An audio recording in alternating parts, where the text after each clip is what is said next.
Assalamualaikum. Okey, hari ni kita nak sambung cerita kita dengan Dezilab.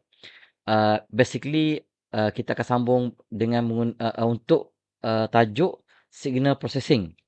Sebelum ni kita tengok basic of Dezilab, macam mana kita nak set sampling rate, block size. Sekarang kita nak buat processing lah. Let's say kita ada signal, macam mana kita nak buat processing.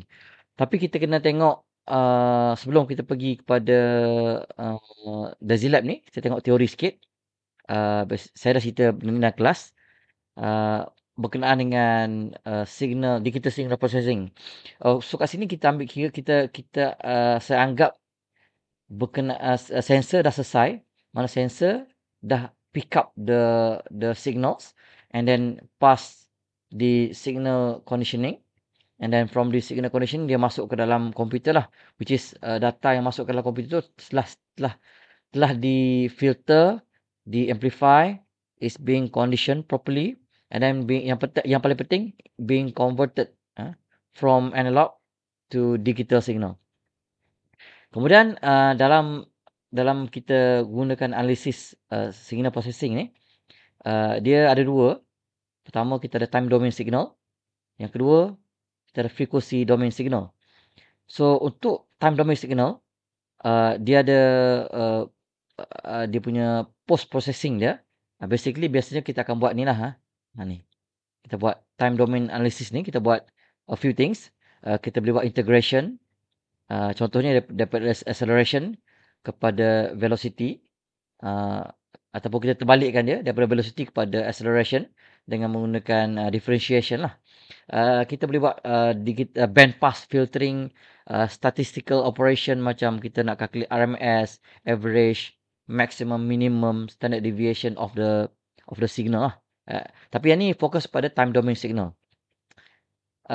Selain daripada tu, kita ada arithmetic, penambahan dua signal, ataupun penolakan, ataupun bahagi, ataupun darab. Kemudian kita ada operasi yang melibatkan logik. Logik. Okey, kita teruskan kepada kita punya Dazilab. Tapi kena ingatlah, lepas kita bincangkan, ini part 1. Part 1 kita bincangkan time domain dulu. Lepas tu kita akan sambung kepada part 2, iaitu frequency domain analysis dengan menggunakan Dazilab. Okey, let's say kita ada signal generator yang keluarkan signal, tiga signal yang berlainan. Saya boleh pakai sound card. Tapi sound card ni dia broadband. Jadi banyak sangat spektrum yang masuk ke dalam komputer. So for the sake of saya nak tunjukkan operasi dia, susah sikit lah pasal dia broadband. Tapi kalau kita pakai signal generator ni, kita boleh dapatkan tiga distinct ataupun tiga spektrum yang jelas, yang berbeza. Okey, generator ni kita set pada 3 lah. Saya nak buat 3 frekuensi berbeza yang saya nak tunjukkan dia punya processing dia. Which is the channel kosong. Ni kita buat sini, kita buat generator lah, generator. So untuk channel kosong kita buat 10 Hz. 10 Hz. Unit dia, amplitude dia voltage, sine wave 4, amplitude 4. Kemudian kita set dia punya time base kepada driver lah. Maksudnya kita pakai driver sound card. Nanti kita akan tengok dalam setting time bases nanti. Yang penting kita set supaya dia follow driver punya time base. Kemudian channel kedua kita buat besar sikit. Kita buat 100 Hz. 100 Hz signal. Maintain unit voltage. Ini 100.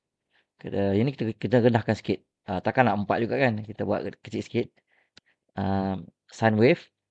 Okey, kemudian kita yang ketiga kita buat 200. So ingat kita ada 10 Hz, 100 Hz dan 200 Hz. Kita set 200 Hz. Yang ni of course kita varieskan dia punya amplitude, which kita go down further 2 volt. Sine wave. Okey. So okey, dan kita ada 3 tu 3 channel. Ada 3 voltage berbeza. So kita macam biasa kita akan ambil YT chart untuk kita displaykan signal ni. Again, kita boleh pakai 3 YT chart. Tapi berserabutlah sikit kita punya worksheet ni. Saya kalau boleh kita nak yelah seni, kita nak buat programming ataupun kita nak buat modul-modul untuk Resi Lab ni, kita kena pastikan modul tu tak berserabut lah. Senang kita nak maintain kan. So, okay, kita buat 3 channel. Maknanya channel kosong untuk 10 Hz, channel 1 untuk 100 Hz, channel 2 untuk 200 Hz. Dan of course kita kena make sure dia auto scale lah. Semua auto scale lah. Okay, beres. Selesai. So, kita sambung dia. Nampak? So, kalau kita view signal, kita maximize the signal, kita run. Kita tekan sini boleh. Satu lagi apa? F5. F5. Nampak? Tapi kita, kalau macam ni dah view keadaan sekarang ni memang serabut lah. So, kita tekan ni. Multi chart. Dia pecah pada 3. Tengok dapat 3 signal. Ada signal 10 Hz, ada signal 100 Hz dan signal 200 Hz. Ingat bila kita belajar sebelum ni berkenaan dengan Nyquist theorem, kalau kita ada 3 ada signals, bila kita nak tetapkan sampling rate, kita tak tetapkan sampling rate tadi, kita tak set pun tadi, tak apalah. Kita akan buat. Tapi first kita tengok dulu. Yang ni ada 10 Hz, ada 100 Hz, ada 200 Hz. So, yang paling besar ialah 200 Hz. So, kalau ikutkan Nyquist theorem, sampling rate paling rendah yang kita boleh set ialah more than double lah. So, 200 yang paling besar, kita darab 2. So, jadi more than 400 Hz. Tapi takkanlah kita nak set 400. Biasa kita akan set lagi besar supaya dia nampak lagi smooth. Saya punya kalau ikutkan 10 kali ganda tu dah cukup lah. Tapi saya nak tetapkan supaya kita lebih tinggi supaya dia dapat lebih smooth. Kita buat 50 kali ganda. So 200 kali 50 10,000. So kita stop jap, kita pergi ke measurement, kita go to time basis, kita go to all setting, kita set time basis kita. Apa time basis kita? Kita pakai driver kan. Kita klik driver. Sekarang ni by default dia 11,025. Yang tu memang driver punya sound card punya setting. Jadi saya set tadi saya nak buat 10,000. Sebab based on tadilah signal paling besar 200 Hz. Kemudian kita nak set dia sampling dia 50 kali ganda daripada signal yang tertinggi frekuensi dia. Okey, so 10,000 Hz. Dan block size saya tetapkan supaya dia automatic ya. So by automatically dia akan set 4096. Okey, tak ada masalah. Okey, saya okey je.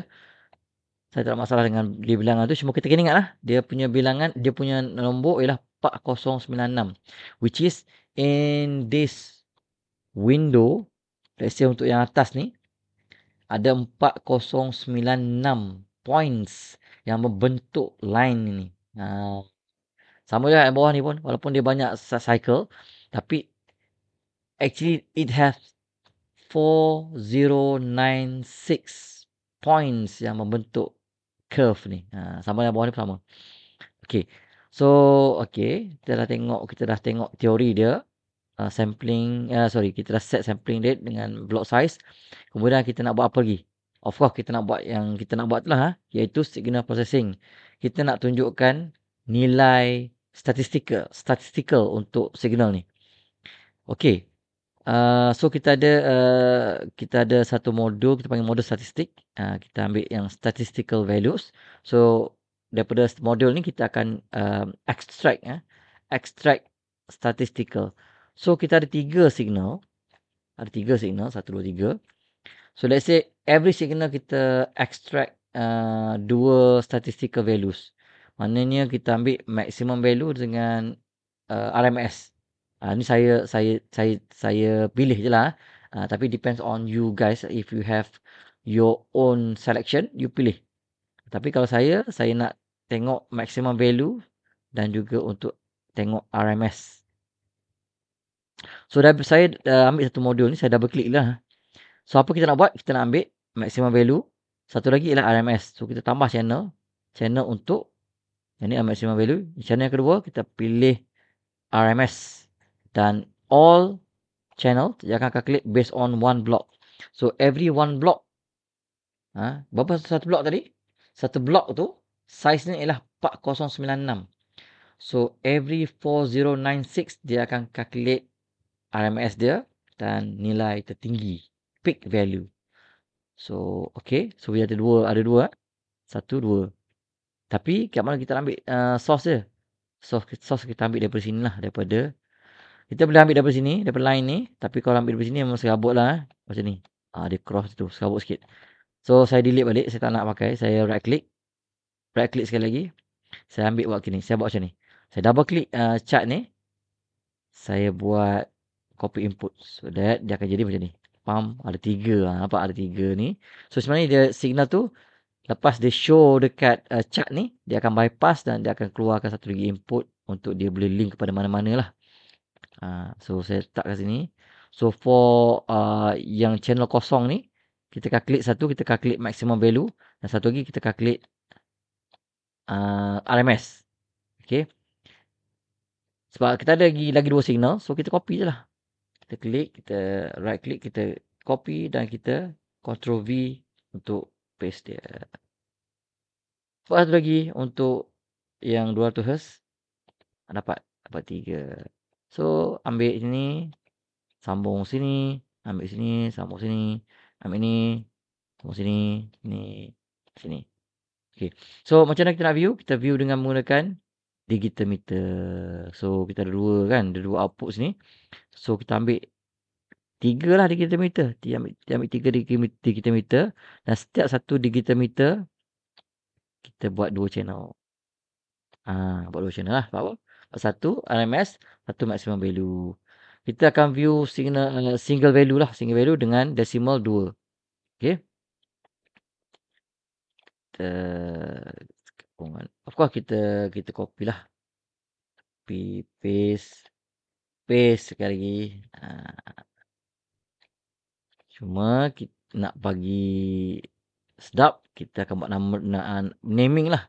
So yang ni statistical value untuk 10 Hz. Okay. Yang ni kita double click dia. Kita buat statistical value untuk 100 Hz. Dan sama juga yang ni kita buat statistical value untuk 200 Hz. Alright. So settle dia punya flow dia. Daripada signal generator, kita tunjuk chart dan kita buat statistical analysis. Dan kita tunjukkan dengan digital meter. Dan kita restore all windows dapatlah banyak. Tapi kita tak nampak ni berapa ni. Kita kena besarkan sikit ni. Nampak tu nama dia. 200 ni 200 Hz. Kita besarkan sikit. Ni kita besarkan sikit. Besarkan sikit. Nampak 100 Ni nampak 100, 200. Ni kuas sikit lah. Yang ni kita letak sini. Ni kita tarik sikit supaya nampak. Nampak 10 Hz. Bagi sama besar, sama panjang, sama adil. Okey. Dan kita cancel. Sorry, saya salah tekan. Okay, kita turun bawah sikit. Dan kita run lah. Tengok. So untuk 10 Hz, 4. Macam tadi lah kita set 4. Dan untuk 100 Hz, 3. Dan untuk itulah untuk 200 Hz, 2. Sama lah macam ni sama. Dan kita tengok RMS dia pun ada memberikan bacaan lah. Semua dalam unit. Semua RMS dengan maximum value ni semua dalam bentuk dari dalam unit Hz. Kita boleh buat lagi yang lebih menarik. Kita boleh buat penambahan. Penambahan iaitu kita tambah 3 signal ni. Kita tambah tengok kita dah tutup. Kita dah tutup pula dia punya signal. Apa kita buat sini. Kita letak sini. Duduk sini. Duduk diam situ. Sebab kita nak tengok modul ni, nak ambil. So, kita ambil modul apa? Kita nak buat penambahan. Kita ambil mathematics. Math. Kita buat penambahan dengan semua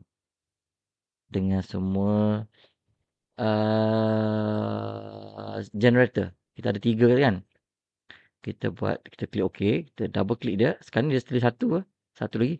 Jadi sebabkan kita nak tambah 3, kita buat 3 lah. 1, 2, 3.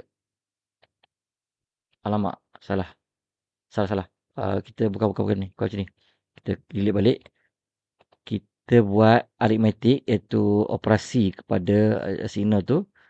Operation with all channels. All channels. So, all channels output dia satu je. Tapi kita tambahlah pasal ada dua kan. Sebab kita nak 3. Okay. 1, 2, 3. Okay. So, kita buat apa untuk ketiga ni? Kita tambah ketiga-tiga signal. Kita add.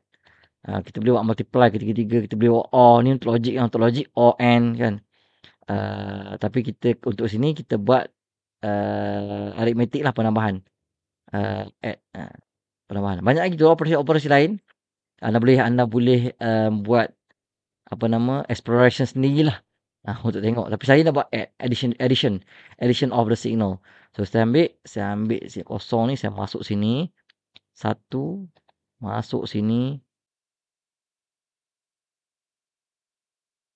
Okay, so kita dah ambil semua line. Kita dah tambah kat sini. So, mana signal 10 Hz masuk dalam ni. Signal 100 Hz dan signal 200 Hz masuk dan dia akan keluarkan satu lagi. Satu signal lah. Signal dia kita ambil YT chart lah macam biasa. Kita tunjuk kat sini. Dan kita buat sambung sini. Dapatlah sini. So, kita namakan yang ni. Yang ni, chart 2 ni kita buat addition. Add graph. Okay. Auto scale. Okay. So, kalau ikut kat sini kita ada 3 digital meter. Dan setiap digital meter dia ada 2 bacaan. Satu chart yang ada 3 graf dan satu chart yang ada penambahan. Kita boleh letak satu lagi digital meter untuk kita nak tengok nilai dia. Sama macam nilai dia. Kita tengok nilai dia. Kita tengok dia punya sorry, kita kena buat satu lagi iaitu statistika ni kita boleh buat okey, ambil ni kita buat maksimum dengan check sikit, maksimum dengan RMS. Lepas tu kita view dengan, so ni kita namakan dia step untuk add. Okey. Nah, kita ada signal macam ni lah. So, kita maximizekan dia. Kita akan dapat banyak signal. Susun dia elok. Channel kosong ni untuk yang signal. Ada 3 signal. Ni addition. Signal addition. Susun betul-betul. Kita nak view cantik dia. Dan kita ada ni digital meter. Ni kita besarkan sikit. Ni yang sebenarnya 10. Ini yang ni addition. Ini yang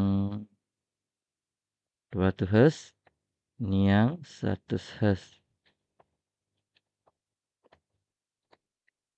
Susun betul lah. Susun betul. Satu kat atas. Kita kecil sikit. Kita pendek sikit. Okay. Ini kita letak kat sini. Okay. So, kita run. Nampak? So, kita ada semua signal. Signal yang tadi. 4 Hz. 4 amplitude dia. Tu signal yang 200. Oh, terbalik. Tak apalah. Sepatutnya ni yang 100 ke atas. Tak apalah. Tak kisah pun. So, kita tengok yang addition. So, dia punya maximum amplitude dia 8.25. Dan juga dia punya RMS 3.8. 3.7. Lebih kurang. Ni contoh kita buat statistical analysis. Very direct statistical analysis. Banyak lagi modul-modul lain yang anda boleh gunakan untuk buat statistical analysis. Nanti untuk part 2 kepada video ni saya akan buat frekuensi domain analysis. Dalam tu saya akan tunjukkan macam mana saya buat filtering dan macam mana saya calculate frekuensi spektrum. Okey, kita jumpa dalam video nombor 2. Bye. Assalamualaikum.